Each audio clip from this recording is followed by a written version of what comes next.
भारत की धरती पर न जाने कितनी रियासतें बसीं, कितने ही राजा और महाराजा हुए। उन्हीं में से एक थे महाराजा चंद्रगुप्त। वे सूर्यगढ़ नामक राज्य के राजा थे। उनका साम्राज्य चारों दिशाओं में फैला हुआ था। हरियाली से भरपूर खेत, विशाल नदियां, मंदिरों की घंटियां और जनता का अपार विश्वास। महाराजा चंद्रगुप्त अपने न्यायप्रिय और पराक्रमी स्वभाव के कारण जनता के दिलों पर राज करते थे। उनकी एक ही संतान थी, राजकुमारी मृणलिनी। राजकुमारी अपूर्व सुंदरी और विदुषी थी। वे युद्धकला, राजनीति और काव्य सब में निपुण थीं। लेकिन इस सुख और समृद्धि के बीच छिपा था एक ऐसा पुराना राज जो आने वाले समय में पूरे राज्य की दिशा बदलने वाला था। पहला अध्याय, अमरगढ़ की भविष्यवाणी। सूर्यगढ़ से लगभग 100 कोस दूर एक परित्यक्त दुर्ग था, अमरगढ़ किला। कहा जाता था कि वहां कभी एक महान राजा अमरसेन का शासन हुआ करता था। अमरसेन विद्वान, बलशाली और धर्मात्मा थे, परंतु उनके समय में एक भयंकर युद्ध हुआ। शत्रु राज्य ने छल से हमला किया और अंततः पूरा अमरगढ़ उजड़ गया। मृत्यु से पहले अमरसेन ने शाप दिया था, जब तक सच्चा और धर्मप्रिय राजा इस धरती पर जन्म न ले, तब तक अमरगढ़ की आत्माएं भटकती रहेंगी। जनश्रुतियों के अनुसार अमरगढ़ का रहस्य खोलने वाला ही भारत की भविष्य की किस्मत बदलेगा। दूसरा अध्याय, साधु का आगमन।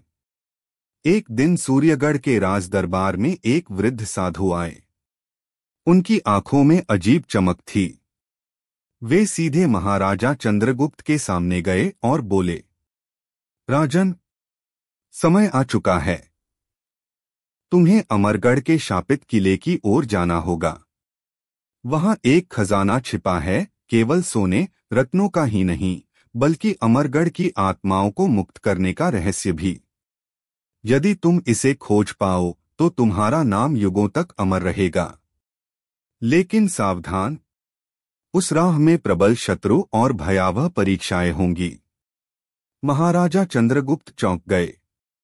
वे जानते थे कि साधु कोई साधारण व्यक्ति नहीं है। उन्होंने प्रण किया कि वे अवश्य इस रहस्य को सुलझाएंगे। तीसरा अध्याय, यात्रा की शुरुआत। महाराजा ने अपने साथ चुने हुए सेनापति वीरेंद्र, राजकुमारी मृणलिनी और कुछ विश्वसनीय सैनिकों को लिया। राजमहल के आंगन से जब वे यात्रा पर निकले और ऊंचे पर्वत आए, हर जगह कोई न कोई रहस्यमय संकेत मिलता रहा, जैसे कोई अदृश्य शक्ति उन्हें आगे बढ़ा रही हो। चौथा अध्याय, नागवन की परीक्षा। जंगल के बीच में वे एक भयानक स्थल पर पहुंचे जिसे नागवन कहा जाता था। वहां असंख्य विषधर नाग रहते थे। जनश्रुति थी कि जो कोई भी बिना पवित्र मन के उस वन में प्रवेश करता है, वह जीवित वापस नहीं लौटता। जैसे ही सैनिक भीतर बढ़े, चारों ओर फुफकारने की आवाज गूंज उठी। सैकड़ों नाग निकल आए। सैनिक भयभीत हो गए। तभी राजकुमारी मृणलिनी आगे आईं। उन्होंने भगवान शिव का स्मरण किया और मधुर स्वर में महामृत्युंजय मंत्र का जाप करने लगीं। आश्चर्य! नाग शांत हो गए और उनके रास्ते से हट गए। यह पहली परीक्षा थी और वे सफल रहे। पांचवा अध्याय, अमरगढ़ का द्वार। अंततः दल अमरगढ़ पहुंचा। किला खंडहर में बदल चुका था। टूटी दीवारें, झाड़ झंखाड़ और अजीब सन्नाटा। लेकिन जैसे ही उन्होंने द्वार पार किया, अचानक भयंकर आंधी चली और चारों ओर से भूत प्रेत जैसी आवाजें आने लगीं। वीरेंद्र ने तलवार खींच ली, सैनिक ढालें उठा खड़े हुए। तभी प्रकट हुए काले वस्त्र पहने हुए राक्षस सेना। ये वही आत्माएं थीं जिन्हें अमरसेन के शाप ने बांध रखा था। छठा अध्याय, युद्ध और बलिदान। एक भयंकर युद्ध छिड़ गया। वीरेंद्र और सैनिकों ने वीरता दिखाई, लेकिन राक्षसों की संख्या अनगिनत थी।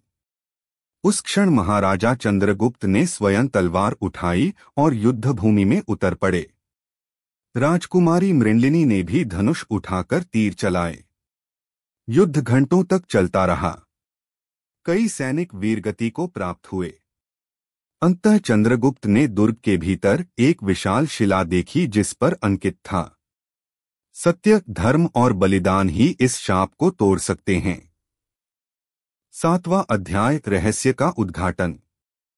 महाराजा समझ गए। उन्होंने अपनी तलवार भूमि में गाड़ दी और घोषणा की, मैं अमरसेन की आत्माओं को मुक्त करने हेतु अपने जीवन का त्याग करने को तैयार हूं, क्योंकि एक राजा का कर्तव्य केवल जीतना नहीं बल्कि अपने प्रजाजनों और सत्य की रक्षा करना है। जैसे ही उन्होंने यह वचन दिया, किला प्रकाश से भर उठा। राक्षस सेना धीरे धीरे धुएं में बदलकर आकाश में विलीन हो गई।